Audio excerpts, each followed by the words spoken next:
Good morning. Welcome to another edition of Coffee with Tea. I'm your host, the amazing T Street.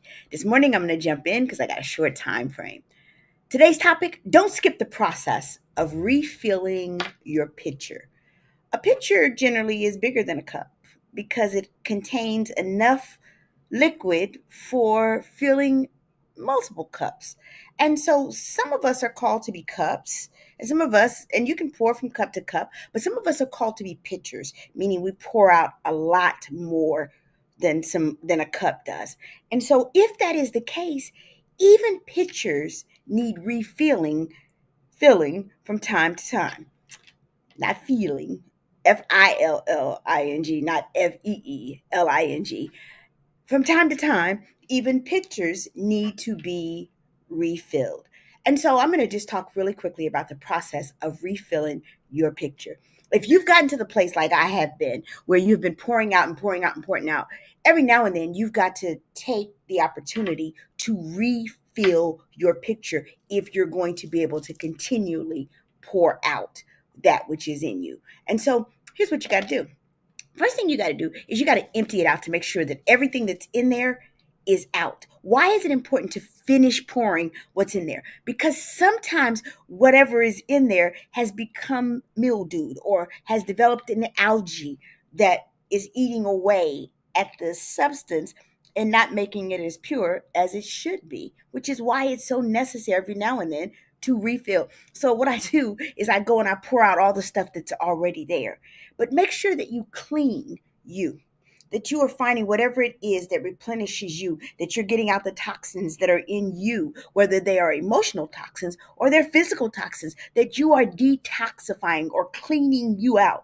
And then you dry out. Me, I dry out when I go lay on the massage table. And then when I get my nails done and my feet done, that's a part of my cleaning and drying process. I emptied out the old and then I have to be rejuvenated. Spiritually, I do it by pouring out the old, and then I go and I take a deep dive into the Word of God so that I'm cleaning out the parts of my heart that are not reflective of God's purpose for me. And then I dry it all out.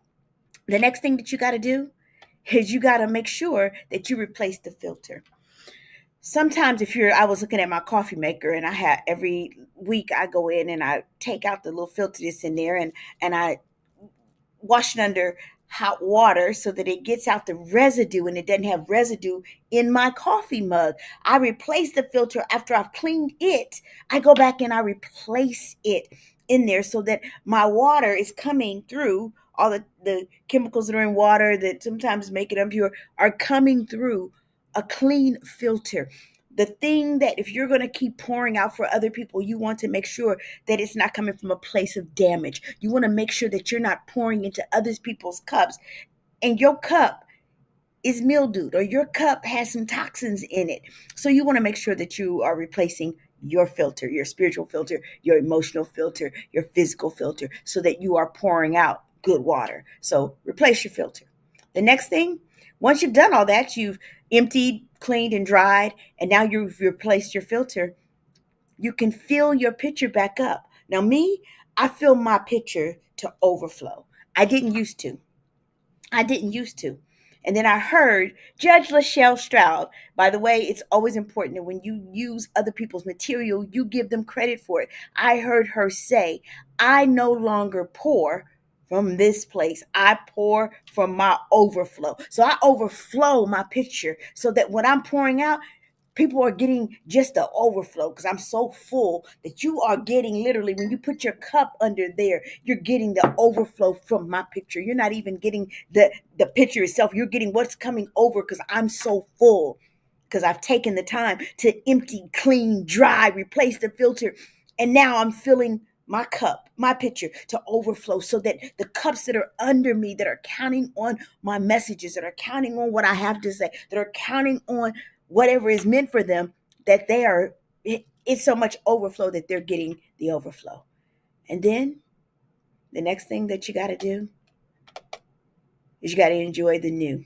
Enjoy the new water that's in there. Take it in. Some of it is for you. It's not always for what you're going to pour out.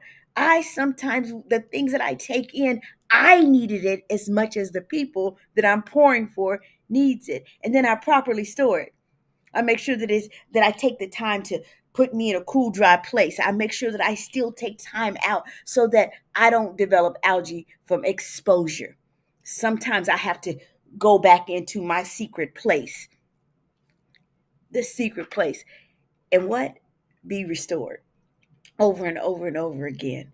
So today's topic, don't skip the process of refilling your pitcher, especially if you are a person who pours out often and much. Good morning, Lori. Happy Monday to you.